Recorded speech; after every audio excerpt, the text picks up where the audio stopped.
أعوذ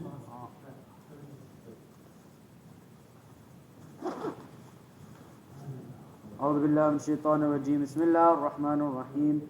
عن جابر بن عبد الله الأنصاري عن فاطمة الزهراء عليه السلام بنت رسول الله صلى الله عليه وآله قال: سمعت فاطمة أنها قالت: دخل علي أبي رسول الله في بعض الأيام فقال: السلام عليك يا فاطمة. فقلت: عليك السلام. قال: إني يجد في بدني ضعفا.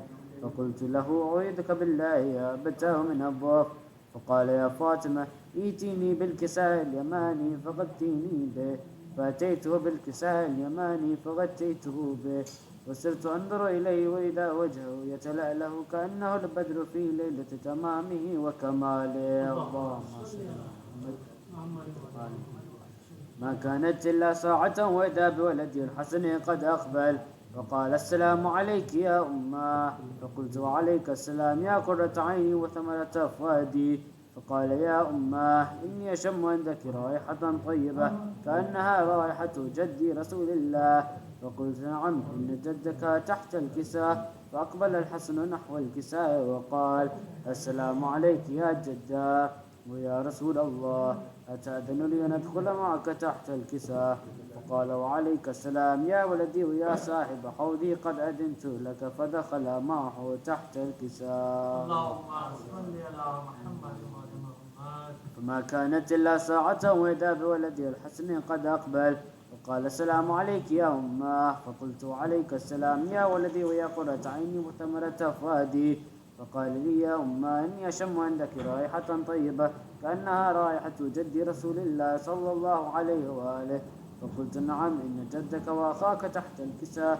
ودنا الحسين نحو الكساء وقال: السلام عليك يا جدا والسلام عليك يا من اختاره الله، أتأذن لي أن أكون معكما تحت الكساء؟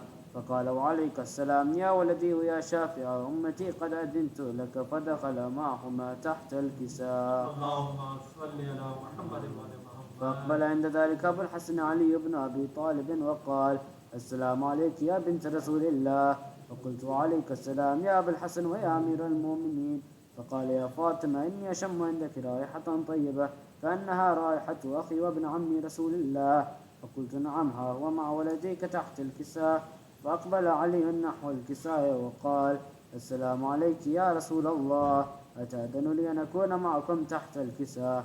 قال له: وعليك السلام يا أخي ويا وصي وخليفتي وصاحب لواء، قد أذنت لك. فدخل علي تحت الكساء. اللهم صل على محمد. ثم أتيت نحو الكساء وقلت: السلام عليك يا أبتاه يا رسول الله، تأذن لي أن أكون معكم تحت الكساء؟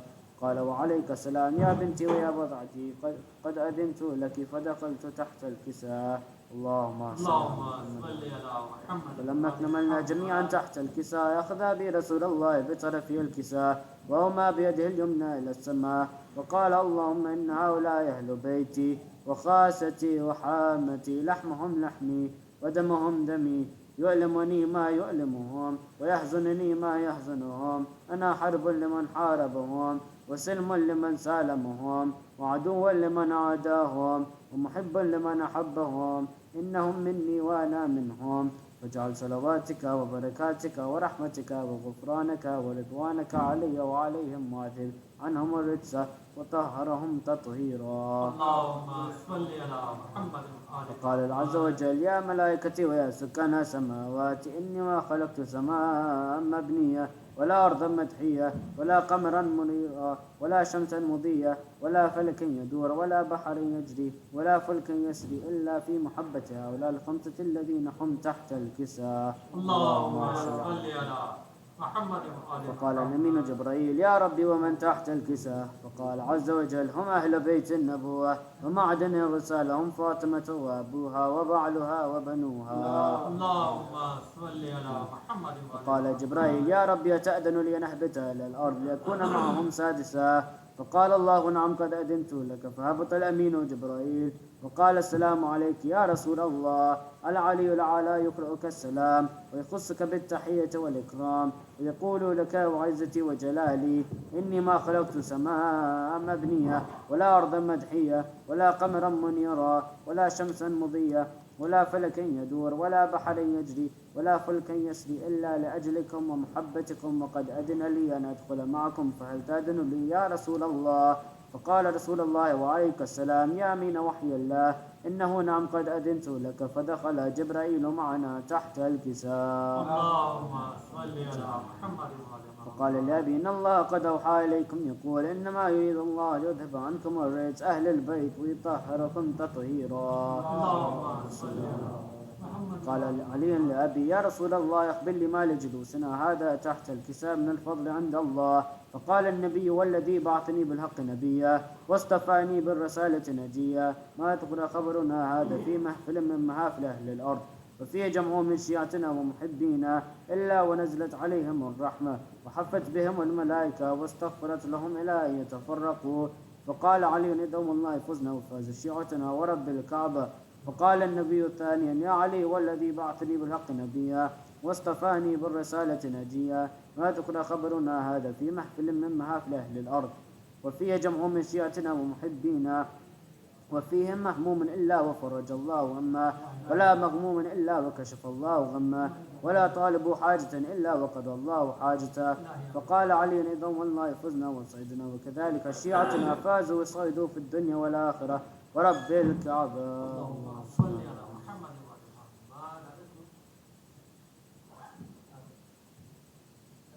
اللهم صل على محمد.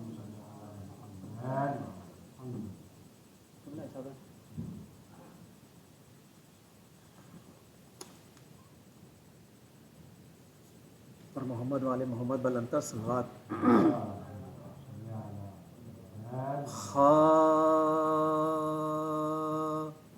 یثرب سے چلا قافلہ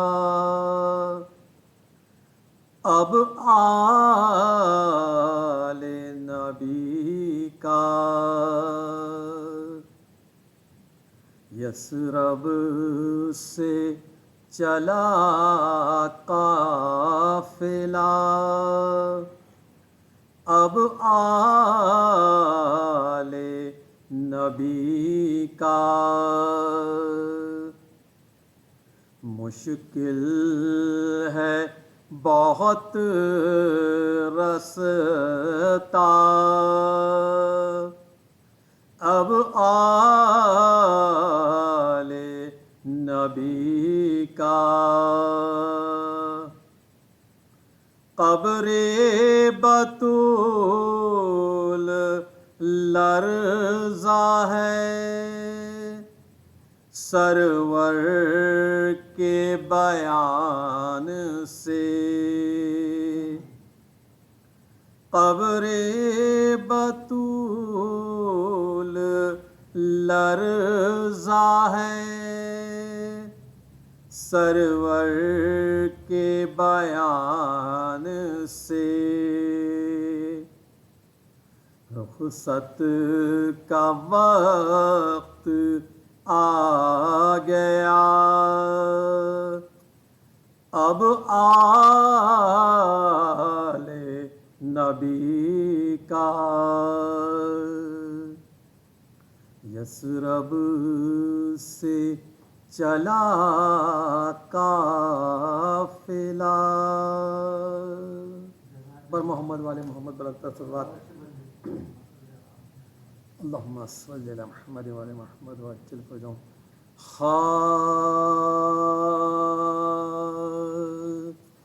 نانا ہو مبارک تمہیں اپنا یہ مدینہ.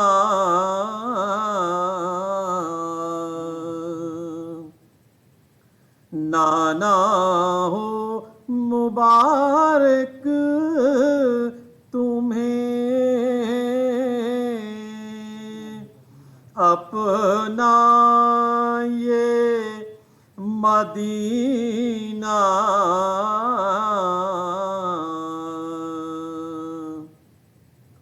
کربل کے مسافر کا چلا آج سفینہ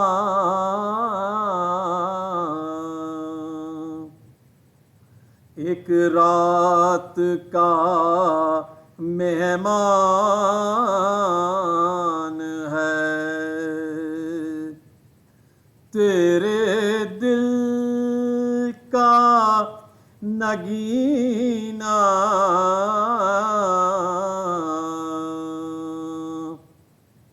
عباس و اکبر ساتھ ہیں اور معصوم سکینہ،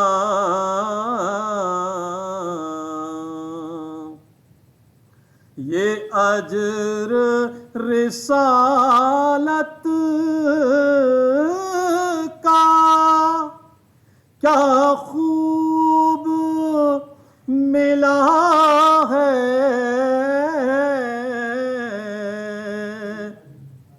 یہ اجر رسالت کا کیا خوب ملا ہے، زینب کو وطن سے لیے شبیر چلا ہے، نانا ہو مبارک تمہیں، بر محمد والے محمد الانتر صلوات۔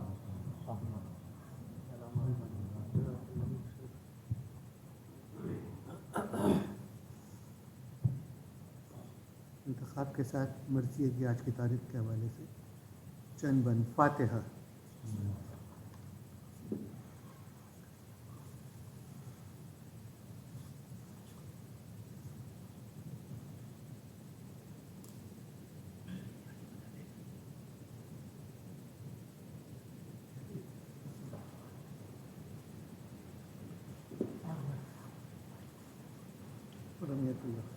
اللہم صلی علی محمد و آل محمد۔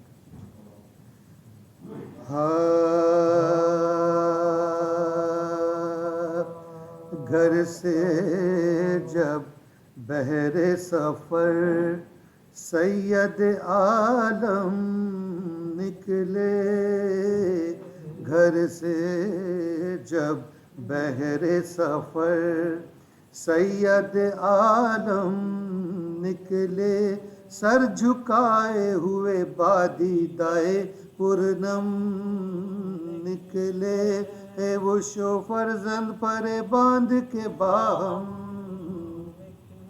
رو کے فرمایا کہ اس شہر سے اب ہم نکلے، رو کے فرمایا کہ اس شہر سے اب ہم نکلے، رات سے گریہ زہرا کی صدا آتی ہے، دیکھیں قسمت ہمیں کس دشت میں لے جاتی، رخ کیا شہ نے سوئے قبر شہنشاہ انام، بہر تسلیم جھکے متصل باب سلام، اذن پا کر جو گئے قبر کے نزدیک امام، عرض کی آیا ہے آج آخری رخصت کو غلام، عرض کی آیا ہے آج آخری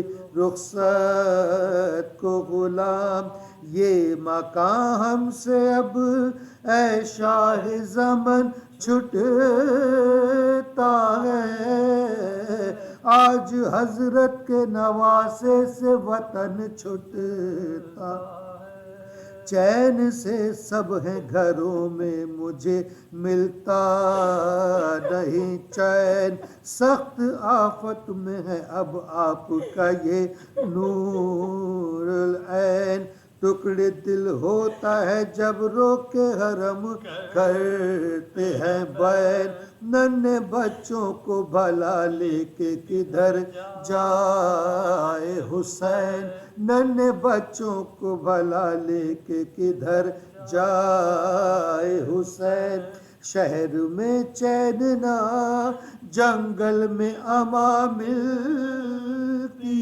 ہے، دیکھیے قبر مسافر کو کہاں ملتی ہے، یہ وہ دن ہے کہ پرندے بھی نہیں چھوڑتے گھر، مجھ کو درپیش ہے ان روزوں میں آفت کا سفر، ساتھ بچوں کا ہے اے بادشاہ جن و بشر، ہے کہیں قتل کا سامہ کہیں لٹ جانے کا ڈر، ہے کہیں قتل کا سامہ کہیں لٹ جانے کا ڈر، تنگ جینے سے ہوں پاس اپنے بلا لو نانا، اپنی تربت میں نواسے کو چھپا لو نانا، یہ بیاں کر کے جو تعویذ سے لپٹے سرور، یوں ہی لی قبر کے تھرائی ذریعے انور، آئی تربت سے یہ آواز حبیب داغ، تیری غربت کے میں صدقے میرے مظلوم پسر، تیری غربت کے میں صدقے میرے مظلوم پسر، کوئی سمجھا نہ میری گود کا پالا تجھ کو، ہائے آدان مدینے سے نکالا تجھ کو، کوئی سمجھا نہ میری گود کا پالا تجھ کو، ہائے آدان مدینے سے نکالا، ہائے آدان مدینے سے نکالا تجھ کو، گھر سے جب بہرے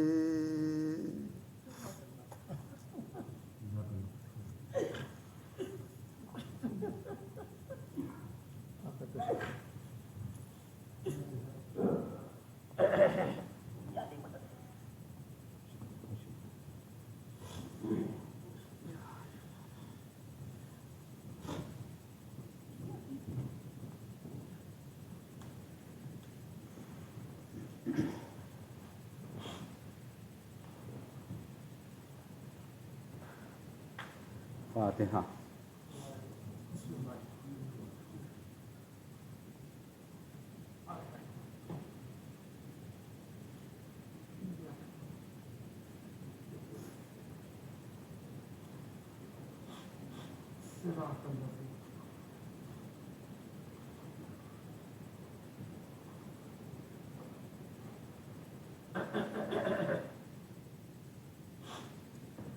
اعوذ باللہ من الشیطان اللعین الرجیم، بسم اللہ الرحمن الرحیم، الحمدللہ رب العالمین، والصلاة والسلام علی اشرف الانبیاء والمرسلین، سیدنا و نبینا و شفیع ذنوبنا و حبیب قلوبنا و طبیب نفوسنا ابی القاسم محمد اللهم صل على محمد وعلى أهل بيته الطيبين الطاهرين المعصومين، ولعنة الله على أعدائهم أجمعين من يومنا هذا إلى يوم الدين، أما بعد، فقد قال الله سبحانه تبارك وتعالى في كتابه الكريم وهو أصدق القائلين وقوله الحق، بسم الله الرحمن الرحيم، یوم ندعو کل اناس بامامہم، صلوات پڑھنا، اللهم صل على محمد آل محمد۔ مسلسل میں اسی آیت کریمہ کے ذیل میں گفتگو کر رہا ہوں ماہ رجب میں، اور یہ اللہ کا اعلان کی وہ دن جس دن ہم سبھی لوگوں کو ان کے امام کے ساتھ بلائیں گے۔ قرآن ہمیں یقین دلاتا ہے کہ ہمارا انجام امام کے ساتھ میں ہونا ہے، اس لیے جو کوئی بھی قرآن پر ایمان رکھتا ہے اس کو تھوڑا بہت سوچنا چاہیے، اپنی زندگی میں وقت نکالنا چاہیے، سوچے کہ جب ہمارا انجام امام کے ساتھ میں ہونا ہے تو ہمارا امام ہے کون، اور وہ کیسا امام ہے، کس کا بنایا ہوا امام ہے۔ اس اعتبار سے اس کے یقینی معنوں میں طے کرنا ہوگا، اس کا اپنا حقیقی اور واقعی ایمان ہونا چاہیے۔ اللہ تبارک و تعالیٰ نے اپنی طرف سے حجتیں بھیجی ہیں، اور ان حجتوں کو مختلف حکومتی الفاظ سے، کہ مثلا مولا، لفظ مولا سے، یہ مولا یعنی حاکم ہے، جو بھی نبی، رسول یا امام ہے وہ حاکم ہے قوم کے اوپر۔ اس لیے نبی کریم جب چونکہ آخری نبی اس دنیا سے جانے لگے ہیں تو آپ نے بالکل واضح طور پہ کہہ دیا کہ من کنت مولا فہذا علی مولا، کہ میں جن کا مولا ہوں، حاکم ہوں، علی ان کے مولا ہیں۔ تسلسل سے یہ بات بتا دوں، ہمارے عقیدے میں یہ ہے کہ جو حاضر کا امام یا مولا ہوتا ہے وہ اپنے بعد والے کے لیے نص کرتا ہے، یعنی بتا کر کے واضح کر کے جاتا ہے کہ میرے بعد یہ ہے۔ اور اس طریقے سے ہمارے لیے ہم جس زمانے میں ہیں اس وقت کے امام سے لے کر کے اس سے پہلے تک کے امام اور ان کے آگے تک حضرت آدم تک ہمیں پتہ ہے کہ پہلے آدم ہیں، آخری خاتم ہیں، پھر اس کے بعد پہلے علی ہیں، اور آخری صاحب زمان حضرت امام زمان علیہ السلام ہیں۔ اللهم صل على محمد وآل محمد۔ اس لیے یہ چیز ہونی چاہیے۔ آج کے مناسبت سے اسی آیت کے ذیل میں مجھے یہ کہنا ہے کہ 28 رجب یہ واقعاً اس کی شناخت کا دن تھا کہ آدمی امام کو پہچانے۔ دیکھیں، خالی ہم تھوڑا بہت ہسٹری کو پڑھیں، تاریخ کو پڑھیں، تو اگر واقعی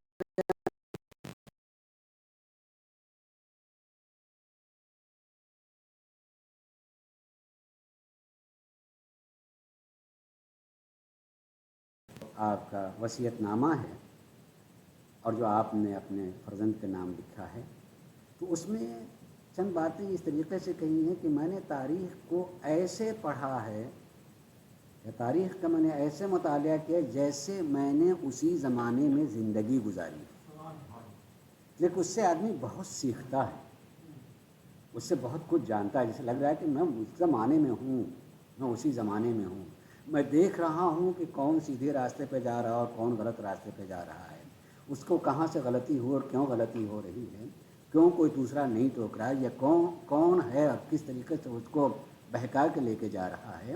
یا اس واقعاً اس وصیت نامے کو پڑھنے کے لائق پڑھے آدمی، لیکن جیسے کہ میں نے انہی لوگوں کے ساتھ میں زندگی گزاری، انہی لوگوں کے ساتھ میں ہم اور آپ دیکھیں کہ ہمارے یہاں الحمدللہ جتنی تاریخ بیان کی جاتی ہے، اور خصوصاً کربلا کی تاریخ جس طریقے سے بیان کی جاتی ہے، کبھی ہم یہ سوچیں کہ کیا واقعاً ہم کربلا کی تاریخ کو اس طریقے سے کبھی پڑھتے ہیں، یا پڑھ کر کے یا سن کر کے اس طرح سے اپنے کو پاتے ہیں جیسے کہ میں اس زمانے میں ہوں۔ جیسے آج میں کہہ رہا ہوں اس طریقے سے کہ جیسے امام حسین علیہ السلام سے یہ کہا جا رہا ہے، بلایا جا رہا ہے ولید کے دربار میں، چونکہ مدینہ کا گورنر اس وقت وہی ہے، کہ آپ آئیں، ہم سے ملاقات کریں۔ مجھے تو چاہیے کہ جیسے میں ویسے ہوں کہ میں امام کے ساتھ میں، اگرچہ انہی نے قوم کو نہیں بلایا ہے، مگر میں گویا کہ جا رہا ہوں اور ان کے جذبات کو دیکھ رہا ہوں کہ امام کس طریقے سے جا رہے ہیں، کس طریقے سے گفتگو کر رہے ہیں، اور کس طریقے سے نکل رہے ہیں، اور آنے کے بعد گھر میں کیا بات کہی ہے اور کیا فیصلہ کیا، میں ان میں ہوں، اور میرے جذبات ویسے ہیں جیسے کہ امام مجھ سے بھی کہہ رہے ہیں، امام مجھ سے کہہ رہے ہیں۔ میں یہ بات اس لیے کہہ رہا ہوں، غور کیجئے گا اس پر بھی، اس لیے بھی میں اس بات کو کہہ رہا ہوں کہ ہم زیارت کے جملے بھی پڑھتے رہتے ہیں. زیارت کے جملے ہم کہتے ہیں کہ اے کاش کہ اگر ہم بھی ہوتے تو آپ کے ساتھ کامیاب ہوتے. زیارت کا جملہ ہے. ہم بھی کربلا میں ہوتے تو ہم بھی کامیاب ہوتے. یہ حقیقی معنوں میں یہ خالی ایک جملہ نہیں ہے. اس کو پھر نہج البلاغہ کے حوالے سے میں بیان کر رہا ہوں. نہج البلاغہ میں جنگ جمل سے متعلق جو امام کا خطبہ ہے اس کو پڑھیں.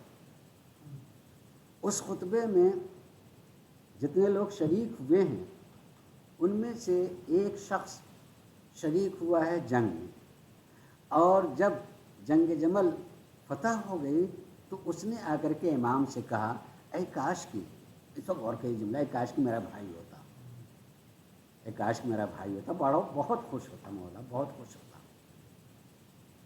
کیوں کہہ رہی ہے؟ کہ اس قدر اس کی تمنا تھی آنے کی، اس میں شریک ہونے کی، کہ میں نہیں بتا سکتا ہوں کس قدر وہ چیز کا جی چاہتا تھا کہ وہ آ جائے، مگر فلاں وجہ سے نہیں آ سکا، مجبوری تھی. امام نے کہا تم تصدیق کرتے ہو کہ اس کی واقعی تمنا تھی آنے کی؟ کہا مولا ہاں، بے انتہا اس کے آنے کی تمنا تھی. پھر تھوڑا شروع کر کے واقعی وہ آنا چاہتا تھا. 3 مرتبہ امام نے کہا کہ واقعی وہ آنا چاہتا تھا. سے لگا میں مولا بالکل جیسے لگتا ہے اس کا دل باہر ہو، اس طریقے سے کہہ رہا ہوں کہ میں جاؤں، لیکن حالات مجھ کو روک دیا. جب 3 مرتبہ پوچھ لیا امام نے، اس نے ہاں کہا کہ بہت ہی صداقت کے ساتھ وہ آنا چاہتا تھا، تو امام کو وہ تو تھا. اب اس کو حیرت ہوئی کہ بھائی وہ نہیں آیا ہے اور امام کریں وہ تھا. وہ امام بتانا چاہتے ہیں جو صدق کے دل سے کہیں آنا چاہتا ہے اور کہیں ہونا چاہتا ہے، تو چونکہ دل سے وہ چاہتا ہے تو نہ ہوتے ہوئے بھی ہے. یہ نہ ہوتے ہوئے بھی وہ ہوتا ہے. ایسے ہی جب ہم یہ زیارت کا جملہ پڑھیں تو ہمیں ایک لمحے کے لیے سوچنا چاہیے، میں یہ دل سے کہہ رہا ہوں، یہ جملے دہرا رہا ہوں، یہ واقعی میں دل سے کہہ رہا ہوں. یعنی کبھی کبھی ایسا احساس ہو کہ وہ جملہ دہراتے ہوئے آنکھوں میں آنسو آ جائیں، سچائی کے آنسو آ جائیں کہ کاش کہ ہم بھی ہوتے تو ہم بھی کامیاب ہوتے. اور ایک مرتبہ اپنی اس وقت بد نصیبی کا احساس ہو کہ میں کیوں نہیں ہوا. تو گویا امام نے جنگ جمل کے موقع پر یہ کہہ کر کے ہر زمانے کے لیے تائید کر دی ہے کہ جو جتنی صداقت کے ساتھ کہتا، ہمارے ساتھ ہونے کی بات تو کہہ رہے ہیں، ہم تو کہہ رہے ہیں کہ تھا، ہم کہہ رہے ہیں کہ وہ تھا، ہمارے ساتھ میں موجود تھا. اس لیے اس تاریخ کو پڑھتے ہوئے ہمیں اپنے کو انہی کے ساتھ میں پانا چاہیے، انہی کے ساتھ میں ہونا چاہیے کہ بلایا جا رہا ہے اور امام جا رہے ہیں. آپ سنتے ہیں امام جا رہے ہیں. یقیناً جب بیان کرنے والا بیان کر رہا ہوتا ہے تو وہ چیز منظر کشی ایک ہوتی ہے، لیکن اس منظر کشی میں اپنے اس محبت کی بنیاد پر، اس صداقت کی بنیاد پر واقعاً اپنے کو وہاں پانا چاہیے، سچے معنوں میں، کہ گویا کہ میں بھی امام کے ساتھ میں ہوں، اسی محبت کے امام کے ساتھ میں ہوں. جیسا وہ قدم ہوگا امام کا ویسے ہی میں ان کے ساتھ میں ہوں. امام جا رہے ہیں. اب باہر سے کسی کو نہیں بلایا ہے، گھر سے صرف اپنے ہی رشتہ داروں کو لے کر کے گئے ہیں. 18 بنی ہاشم ہیں جو ساتھ میں ہو کر کے جا رہے ہیں، اور وہ بھی ایک جگہ روک دیتے ہیں. یعنی آپ دیکھیں کہ اتنے قریب کے افراد کو لے جاتے ہوئے بھی امام نے ان کو بھی جہاں روک دیا وہاں وہ رک جاتے ہیں، اس کے بعد وہ آگے نہیں بڑھتے ہیں. یہ ایک تعلیم ہے کہ امام کا حکم الہی ہے. امام کا حکم الہی ہے. ہم نے جہاں چھوڑ دیا، جہاں کہہ دیا، بس وہیں، اس سے آگے ہمیں نہیں بڑھنا ہے. امام اس سے آگے کے لیے نہیں. مگر یہ ہے کہ میں نے سوچا تھا، اور میں اس رخ پر کئی مرتبہ گفتگو کی بھی ہے اور کرتا رہتا ہوں، کہ حقیقی معنی میں آج کا بیان جو ہے، یعنی آج کی مجلس کا بیان، اگرچہ اس زمانے میں امام نے، میں نے ایک رخ سے بات کہی، اس لفظ کو دہرا کر میں کہوں کہ اس زمانے میں امام، بلکہ کسی زمانے کے کسی معصوم نے یہ نہیں کہا ہے کہ تم میری بیعت کرو. یہ کسی معصوم نے بیعت مانگی نہیں ہے، خدا کسی معصوم نے بیعت نہیں مانگی، بلکہ پہچان کی بات کہی ہے کہ پہچانو، یعنی تم میری ضرورت نہیں ہو، میں تمہاری ضرورت ہوں۔ یہ کہ بیعت مانگنے کا مطلب یہ ہوتا ہے کہ بیعت مانگنے والا بتانا چاہتا ہے کہ تم میری ضرورت ہو۔ اور معصوم اور امام یہ ایک محتاجی کی دلیل ہو جاتی ہے، یہ ایک کمزوری کی دلیل ہوتی ہے کہ جب تک ہم ان کے ساتھ میں نہیں ہوں گے یہ کچھ نہیں ہیں، یہ کمزور ہیں۔ اس لیے کسی معصوم نے بیعت نہیں مانگی ہے، بلکہ یہ سمجھانے کی کوشش کی ہے کہ میں تمہاری ضرورت، تم اپنے کو سمجھو۔ اور اس کے لیے میں نے جملہ اسی منبر سے کہا ہے کہ جیسے ایک بڑا بھائی، بڑی بہن یا ماں باپ جو اپنے چھوٹے بچے کو چلتے ہوئے اس کا ہاتھ اپنے ہاتھ میں لے لیتے ہیں، تو یہ اصل میں فطری چیز ہے، فطری چیز میں کہ وہ کمزور ہے، میں نے اس کا ہاتھ لے لیا۔ اور کبھی تیز چل رہے ہوتے ہیں تو بچہ دوڑ کر کے اپنا ہاتھ، اپنے باپ کا ہاتھ یا بھائی کا ہاتھ پکڑ لیتا ہے۔ بیعت نام ہی اسی کا ہے، اسی کو بیعت کہتے ہیں کہ مضبوط ہاتھ میں اپنا ہاتھ دے دینا تاکہ گرتے ہوئے بھی ٹھہر جائیں ہم۔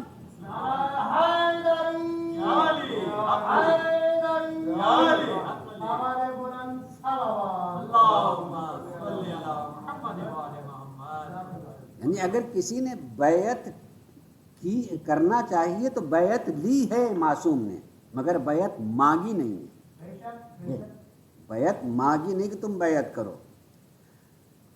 تفصیلی چیز ہے اس میں، اور بعض جملے جو ہیں آدمی اگر تجزیہ کرتا ہے تو کہنے کہ مولانا بات کہی تھی مگر ایسا تو ہے، لیکن بعض جگہوں پر کسی معصوم نے بیعت مانگی بھی ہے تو بیعت کی قسمیں ہیں۔ وہ ہے بیعت جہاد، کہ اس وقت جو بھائی تمہیں چلنا ہے، فلاں جنگ میں چلنا ہے، اور اس میں یقین دلانے کے لیے کہ تم بیعت کرو، یعنی اب اس میں سے میدان سے نکلنا نہیں ہوگا، خون کے آخری قطرے تک تمہیں ٹھہرنا ہوگا، اس بیعت کو بیعت جہاد کہا جاتا ہے۔ اور بیعت اطاعت وہ ہوتی ہے کہ بیعت اطاعت میں دور بھی ہوں، ہوتا ملکوں کا فاصلہ ہو، ایک دنیا کی اس کنارے سے اس کنارے کا فاصلہ ہو، لیکن بیعت کا مطلب کہ میں وہاں سے بھی ان کے حکم کے تابع ہوں، ہر لمحے سوتے جاگتے میں انہی کے حکم کا منتظر ہوں، جو ان کا حکم ہوگا ویسے ہی کروں، یہ بیعت اطاعت ہے۔ اور بیعت اطاعت میں ہمیں ایسے ہاتھ کو تلاش کر کے اس پر بیعت کرنی چاہیے، اور جس کے لیے میں نے بارہا کہا ہے کہ ہمیں تاکید ہے، تاکید بھی ہے دعا پڑھنے کے لیے کہ روزانہ صبح کے وقت میں جو دعا ہے دعائے عہد پڑھنے کے لیے، اس میں بیعت ہی ہے، اس میں بیعت کر کے ہم روز کہتے ہیں کہ مولا ہم آپ کے ہاتھ پر اپنی بیعت کی تجدید کر رہا ہوں، میں آپ کے ہاتھ پر بیعت کی تجدید کر رہا ہوں، وقت کا امام ہے اور میں اپنے بیعت کا اعلان کر رہا ہوں، اور اس میں ہم کہتے ہیں اس بیعت سے پھر میں ایک لمحے کے لیے آگے پیچھے نہیں ہوں گا، مولا میں اسی بیعت پر باقی رہوں گا، اور اس طریقے سے باقی رہوں گا کہ اگر آپ کے ظہور سے پہلے میری موت ہو گئی تو میں کفن پہنے ہوئے اپنے قبر سے نکلوں گا اور آپ کی مدد پر کے لیے میں بڑھوں گا۔ تو بیعت ضرورت ہے۔ میں نے اتنی بات کہی خالی اس لیے کہ میں نے سوچا تھا تفصیل پڑھوں گا، خالی یہ کہہ کر کے کہ امام جا رہے ہیں، کسی سے بیعت نہیں مانگی ہے، اور بلایا جا رہا کاہے کے لیے؟ بیعت لینے کے لیے، بیعت لینے ہی کے لیے بلایا جا رہا ہے کہ آپ ہماری بیعت کریں، اور آپ جو ہیں فلاں نہیں رہ گیا اور فلاں ہے، ان کی بیعت میں آپ آ جائیں۔ امام نے اس وقت اگر پورا یہ پڑھا جائے تو اس میں جملہ تو کہا لا یباع مثلی مثلہ، مجھ جیسا اس جیسے کی بیعت نہیں کر سکتا، یعنی یہ بھی ایک اعلان ہے کہ بھائی ایک مضبوط کمزور کا ہاتھ پکڑے گا یا کمزور مضبوط کا ہاتھ پکڑے گا، مجھ جیسا اس جیسے کی بیعت نہیں کر سکتا ہے۔ اور امام نے بھی یہ کہہ کر کے جو میں نے ابھی تشریحی جملہ کہا کہ مجھ جیسا اس جیسے کی بات، یہ نہیں کہا کہ میں یزید کی بیعت نہیں کروں گا، بلکہ یہ تو سامنے کا اس زمانے کا یزید ہے. کسی زمانے کا کوئی یزید ہو، اس زمانے کے یزید کے ہاتھوں پر حسین تو حسین، کوئی حسینی بھی بیعت نہیں کرے گا. اس لیے کہ بیعت کا مطلب یہ ہوتا ہے کہ میں کمزور ہوں، مضبوط ہاتھ میں چلا جاؤں تو اس دنیا سے لے کر کے آخرت تک محفوظ ہو جاؤں گا. یہ 28 رجب ہمیں یہی سکھاتی. ہم جو یاد مناتے ہیں یہ سیکھنے کے لیے، اپنا امتحان لینے کے لیے، اپنے کو پہچاننے کے لیے کہ ہمارا ہاتھ مضبوط ہاتھ میں ہے یا نہیں. اور اگر میں مطمئن ہوں کہ میں کسی کی بیعت میں ہوں، ایسے کی بیعت میں جس کی بیعت میں ہونا چاہیے، تو کم سے کم اپنی نسل کو بتاتا چلوں کہ تمہیں ہاتھ تو پکڑنا ہے، لیکن کس کے ہاتھ کو پکڑنا ہے؟ تاکہ قیامت میں یہ پتہ چل جائے کہ ہم ہر ایک کو اس کے امام کے ساتھ میں بلائیں گے. میں نے اپنا ہاتھ کس کے ہاتھ میں دیا ہے، یہ سامنے رہے کہ میرا ہاتھ کس کے ہاتھ میں ہے. ان کو یعنی امام کے ساتھ بلانے کا مطلب کہ جس نے جس کا ہاتھ پکڑا ہے وہ اسی کے ساتھ میں آئے گا، وہ اس کے ساتھ میں وہاں موجود رہے گا. لہذا ہماری پہچان ہونی چاہیے، ہماری شناخت ہونی چاہیے کہ ہم کس کے ساتھ میں جا رہے ہیں. امام پتہ ہے کہ وہاں جب یہ کہہ دیا، اب میں تو یہ کہتا ہوں کہ امام نے یہ بات کہی. واقعاً یہ جملہ میرا تقریباً شاید میں نے ہر سال یہ جملہ دہرایا ہو کہ امام نے کہا لا یباع مثلی مثلہ، مجھ جیسا اس جیسے کی بیعت نہیں کر سکتا. یہ نہ جانے کس لب و لہجے میں امام نے کہا کہ اس کے بعد سے سینکڑوں برس تک حکومت اور حاکم رہے ہیں مگر کسی نے پھر بیعت نہیں مانگی. حتیٰ کہ اسی کربلا میں دیکھ لیں اب کچھ بھی نہیں رہ گیا، سید سجاد رہ گئے ہیں تو کم سے کم انہیں سے کہہ دیا تو تم بیعت کر لو. لیکن جھوٹی سے جھوٹی بھی تاریخ نہیں بتاتی کہ ان سے کہا گیا ہو کہ بیعت کر لیں. گویا کہ امام نے کہا کہ مجھ جیسا اس جیسے کی بیعت نہیں کر سکتا ہے. تو گویا کوئی معصوم کسی غیر معصوم کی بیعت میں نہیں آ سکتا.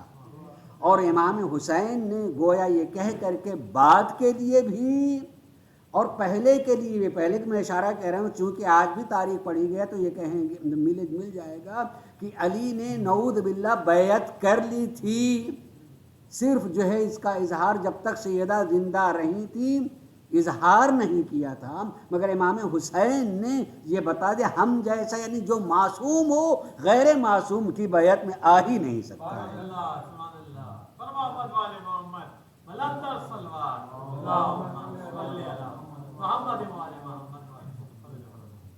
بلکہ میں تو یہ کہتا ہے امام حسین صلی اللہ علیہ وسلم اس انکار کے بعد جب آپ مکے کی طرف چلے بھی ہیں 28 رجب سے چل کر کے مکے کی طرف آگے تقریباً 4 مہینے رہے، 4 مہینے سے زیادہ رہے مکے میں. لیکن آپ کو ہی تاریخ بتا دی کہ کسی بلا کہا کہ میرے ہاتھ پہ بیعت کرو. امام نے کسی کے لیے بیعت کرنی، پہچنوایا اپنے کو، یقیناً پہچنوایا ہے. اور یہاں پہ جملے کی اہمیت کے ساتھ ساتھ یہ ذکر کر دوں، پہچنوانے کے لیے امام حسین علیہ السلام 8 تاریخ کے بعد 9 تاریخ جس دن حج شروع ہوتا ہے، 9 تاریخ لوگ عرفے کی طرف جاتے ہیں، عرفات میں جانا یہ حج کا دن ہوتا ہے، وہی حج ہے. اور اس دن امام حسین مکہ چھوڑ رہے ہیں. آپ غور کریں ایک لمحے کے لیے، اس دن مکہ امام حسین السلام چھوڑ رہے ہیں. اب ذرا سے ایک لمحے کے لیے سوچ، اچھا خالی مکہ چھوڑ نہیں رہے ہیں بلکہ اب لوگوں سے کہہ بھی رہے ہیں کہ میرے ساتھ چلو. بیعت پھر بھی نہیں مانگی مگر اپنے ساتھ چلنے کے لیے کہہ رہے ہیں. خالی ذہن کو دعوت دینے کے لیے حج کا دن ہے، اتنی بڑی عبادت ہے، اتنے دن سے لوگ آئے ہیں اور یہ اس دن خود بھی جا رہے ہیں اور ہم کو بھی نہیں حج کرنے دے رہے ہیں. آج اگر کوئی مکے میں پہنچ کر کے کسی سے کہے کہ بھائی میں جا رہا ہوں تم بھی میرے ساتھ چل پڑو، آج کے زمانے میں کہہ دو آدمی وہیں لڑنے لگے گا، بس چلے تو مار بھی دے گا. یہ کافر ہو گیا ہے کہ حج کے دن خود بھی چھوڑ کے جا رہے ہیں اور ہم سے بھی چھوڑا جا رہے ہیں، جائیں ہم سے بھی چھوڑوا رہے ہیں۔ امام حسین علیہ السلام اپنی اہمیت کو بتا رہے ہیں کہ اگر امام کو نہیں پہچانا، امام کو نہیں پہچانا، اس کے نقش قدم پر نہیں چلے تو یہ حج بھی چکر ہو کر کے رہ جائے گا، عبادت نہیں ہے۔ یہ حقیقی معنوں میں یہ ایک عبادت ہے، چکر ہو کر کے رہ جائے گا۔ مگر امام نے کیا، اس دن کیا بھی، چلے بھی چند افراد وہاں سے، میرے خیال میں جہاں تک میں نے تاریخ میں 17-18 لوگ ساتھ میں چلے تو، اور وہ بھی آخر تک نہیں پہنچے، کچھ لوگ بیچ میں چھوڑ کے الگ بھی ہو گئے، آخر تک نہیں جا سکے، کچھ نکلے بھی تو۔ لیکن امام نے اپنی اہمیت کو بتایا، اور اسی کربلا، اسی دن، یعنی اگر عاشور کی زیارت کو دیکھا جائے، اسی موقع پہ کہوں گا، اور کل شاید جمعہ میں خطبے میں تھوڑا سا ذکر کر سکوں اس کا، کہ اس کی زیارت کی کتنی اہمیت ہے، اس دن کی زیارت کی اہمیت۔ اگر آپ حج کے مقابلے میں دیکھیں تو اس دن کی زیارت کو مثلا 70 حج سے بھی زیادہ اس کا زیادہ ثواب ہے۔ کیوں؟ اس لیے کہ وہ زیارت اس لیے پہچانے امام کو اور امام کے اقدام کو، خالی جا کر کے وہاں بھی عبادت کو عنوان سے زیارت نہیں کرنا ہے، بلکہ اس اقدام کو پہچاننا اور پہچان کر کے جاننا کہ امام کے بغیر کوئی بھی عمل صحیح نہیں ہے۔ میں ایسے کہیں مطالعہ تو نہیں کیا، مگر ایک بہت بڑے عالم کی زبان سے میں سن رہا تھا کہ ایک بہت بڑے عالم دین، کہ جب کبھی بھی وہ عالم دین محراب عبادت میں کھڑے ہوتے تھے تو نیت کرنے سے پہلے، چند کریں مغرب کی نماز ہم پڑھ لیں قربۃ اللہ، اس کی نیت پہلے ایک قدم ذرا سا آگے بڑھ کے السلام علیکم یا ابا عبداللہ الحسین، پہلے یہ کہہ کے تب نیت، السلام علیکم یا ابا عبداللہ الحسین۔ یہ کیوں؟ آقا حسین اگر آپ نہ ہوتے تو مجھے یہ نماز نہ ملی ہوتی، اگر آپ نہ ہوتے یہ میری نماز نہ ملی ہوتی، اتنی بڑی عبادت آپ کے بغیر، اس لیے اس نماز سے پہلے السلام علیکم یا ابا عبداللہ الحسین۔ اور قسم خدا کی آدمی کوئی ذرا سا جو ہے لمحے کے لیے اس پر غور کرے، توجہ کرے، اور کبھی اس تصور کے ساتھ سلام کرے تو محسوس ہوگا کہ میں کس کو سلام کر رہا ہوں اور کہاں سے سلام کر رہا ہوں۔ وہ امام حسین صاحب السلام آج کی تاریخ میں اپنے گھر سے اس دربار ولید تک گئے ہیں، مگر تصور کیا، میں نے کہا کہ تاریخ کو پڑھیں تو کہ اپنے کو محسوس کریں، میں وہاں ہوں، میں دیکھ رہا ہوں، اور اس دیکھنے کو محسوس کریں کہ کس نظریے سے اور کس جذبے سے میں اس کو دیکھ رہا ہوں۔ ذرا سے دیکھیں، تاریخ کہہ رہی ہے اور آپ بالکل اپنے کو وہاں پائیں جیسے آپ وہاں ہیں، کہ امام حسین گھر سے چلے، لیکن ایک چاہنے والی بہن ہے جس نے گھر والوں کو ساتھ بھی کیا ہے، اور تاریخ یہ کہتی ہے کہ بہن دروازے تک چھوڑنے کے بعد دروازے کی اوٹ میں اس وقت تک کھڑی رہی جب تک حسین واپس نہیں آیا۔ یہ خالی ایک بہن کی بھائی سے محبت ہے، یہ خالی ایک بہن کی بھائی سے محبت نہیں ہے، بلکہ یہ دین کی حقیقت، دین سے محبت ہے۔ حسین مجسمہ دین کا نام ہے، مجسمہ اسلام کا نام ہے۔ اگر چلتا پھرتا کوئی اسلام دیکھنا چاہتا ہے حسین کو دیکھے۔ اس وقت تک اوٹ میں، دروازے کے اوٹ میں کھڑی رہی ہیں حضرت شہزادی زینب جب تک حسین واپس نہیں آئے گا، اور جیسے ہی واپس آئے ہیں تاریخ منظر کشی کرتی ہے کہ جلدی سے بڑھ کر کے بہن نے بھائی کے گلے میں ہاتھ ڈال دیا اور کہا بھیا کیا فیصلہ ہوا، بھیا فیصلہ کیا ہوا؟ بہن سفر کی تیاری کرو، اب ہمیں مدینہ چھوڑ دینا ہے، اب ہمیں مدینہ چھوڑنا ہے۔ بہت ہی مختصر کر کے کہہ رہا ہوں عزیزوں، ادھر امام حسین نے کہا کہ اب مدینہ رہنے کی جگہ نہیں رہ گئی ہے، بہن نے سفر کی تیاریاں شروع کر دی ہیں۔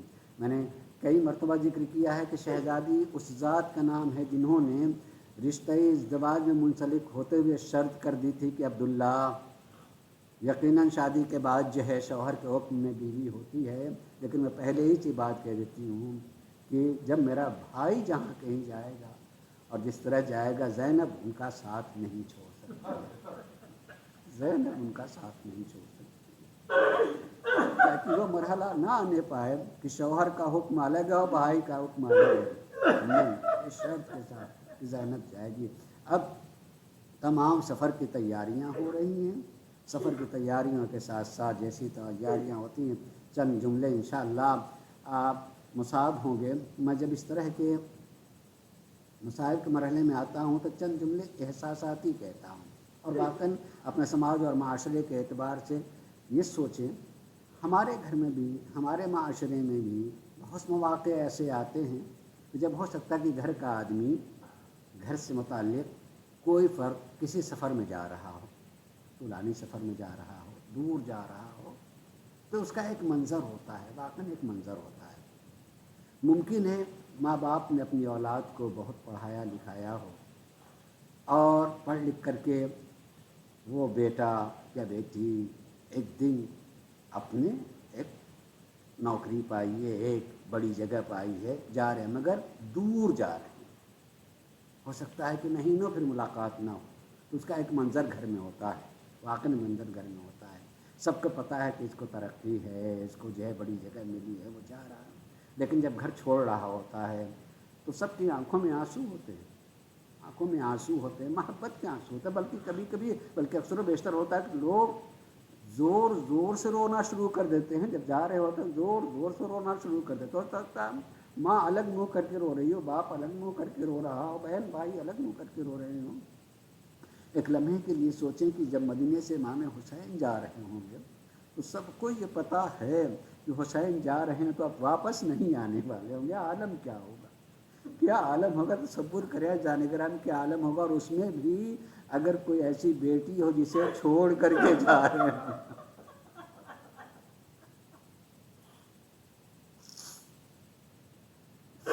چھوڑ کے جا رہے ہیں، اور خصوصی معنی میں سوچیں کہ اگر باپ کہیں جا رہا ہو، اس کی چھوٹی سی اولاد ہو اور وہ لپٹ جائے کہ مجھے کیوں چھوڑ کے جائے، ختم اللہ کی، کہ کلیجہ منہ کو آنے لگتا ہے کہ کرے کیا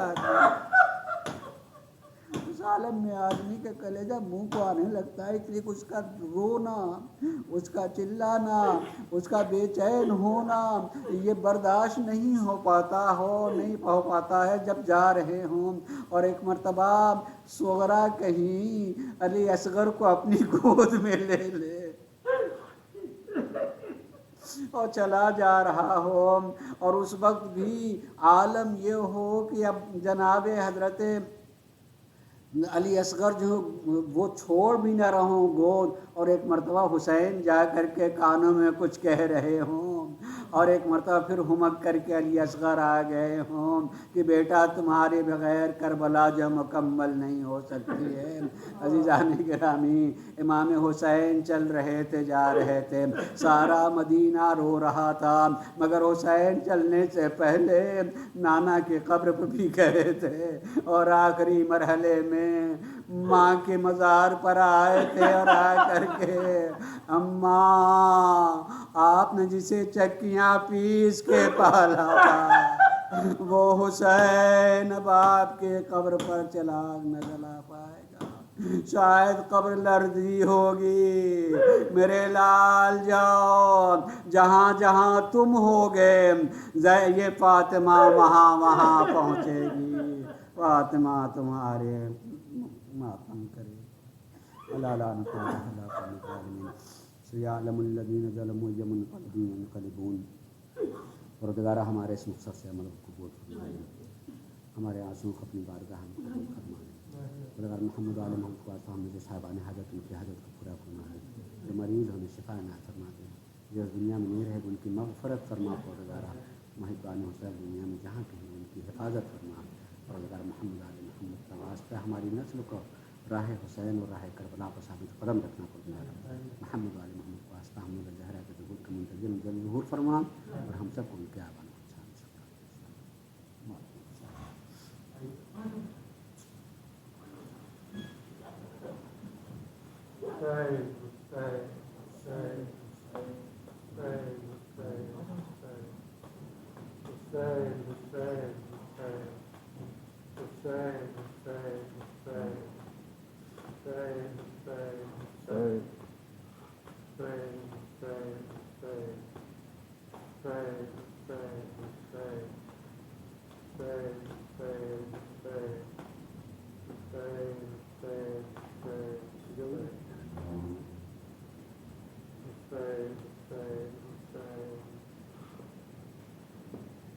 دعا میں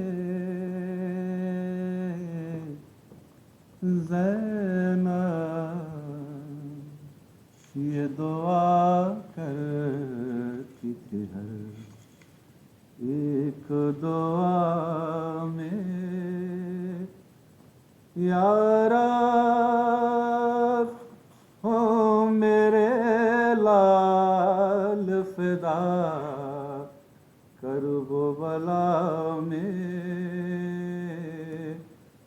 زینب یہ دعا کرتی تھی ہر ایک دعا میں، زینب یہ دعا کرتی تھی ہر ایک دعا میں، بچ جائے میرا بھائی میرے لال گزر جائے، بچ جائے میرا بھائی میرے لال گزر جائے، اجڑے نہ چمن فاطمہ کا دشت بلا میں،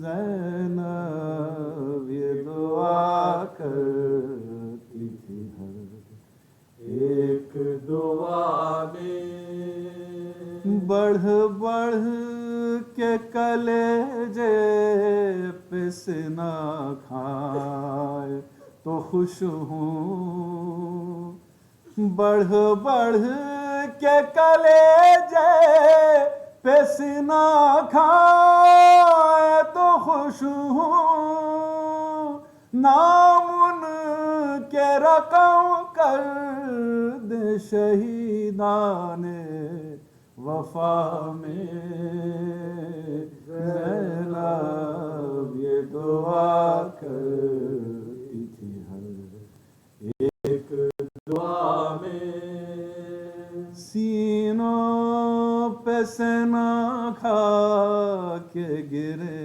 خاک پہ جس دم، سینوں پہ سینہ کھا کے گرے خاک پہ جس دم، خوش ہو کے کروں سجدہ شکرانہ ادا میں، زینب یہ دعا کرتی تھی ہر ایک دعا میں، مقبول ہوئی زینب مضطر کی دعائیں، مقبول ہوئی زینب مضطر کی دعائیں، زینب کے پسر مار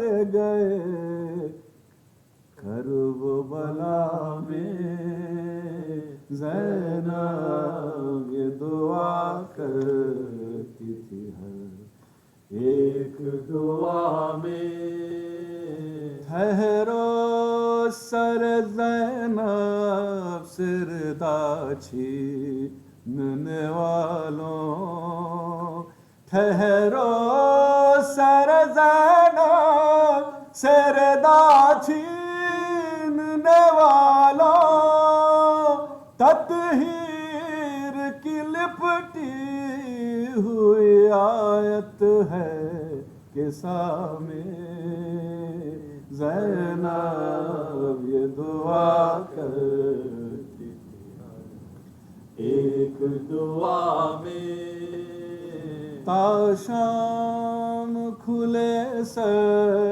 گئی احمد کی نواسی، تا شام کھلے سر گئی احمد کی نواسی، سر اپنا جھکائے ہوئے خالق کی رضا میں، زینب یہ دعا کرتی تھی ہر ایک دعا میں، یا رب ہو میرے لال فدا کربلا میں، زینب یہ دعا کرتی تھی ہر ایک دعا میں،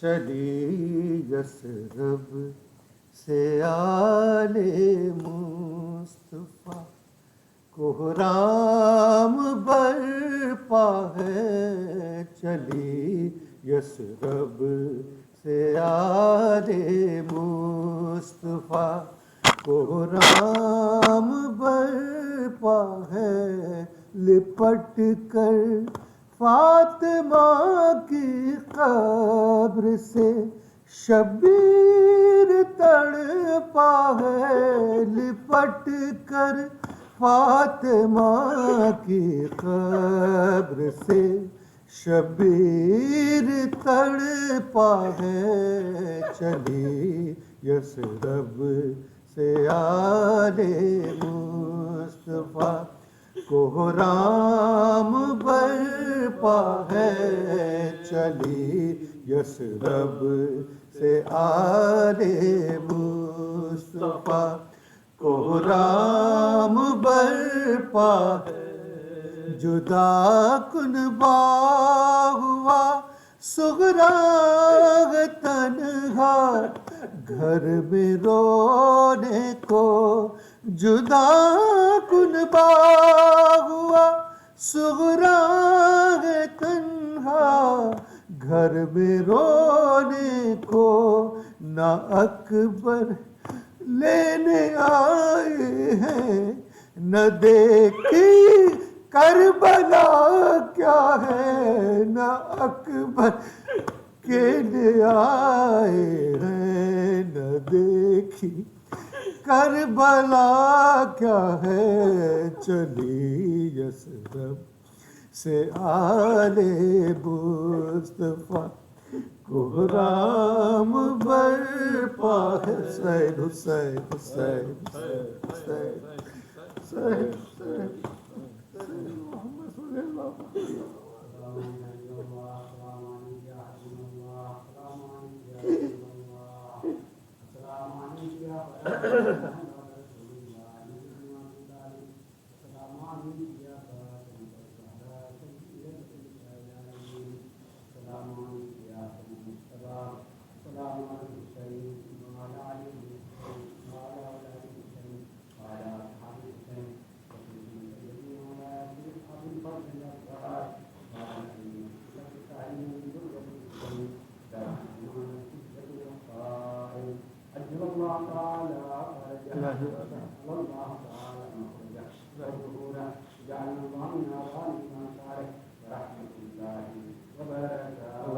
بسم اللہ الرحمن الرحیم، اللہم کل ولیک الحجۃ ابن الحسن صلواتک علیہ وعلی آبائہ فی هذه الساعة وفی کل ساعة ولیا وحافظا وقائدا وناصرا ودليلا وعينا حتى تسكنه أرضك طوعا وتمتعه فيها طويلا برحمتك يا أرحم الراحمين. اللهم صل على محمد.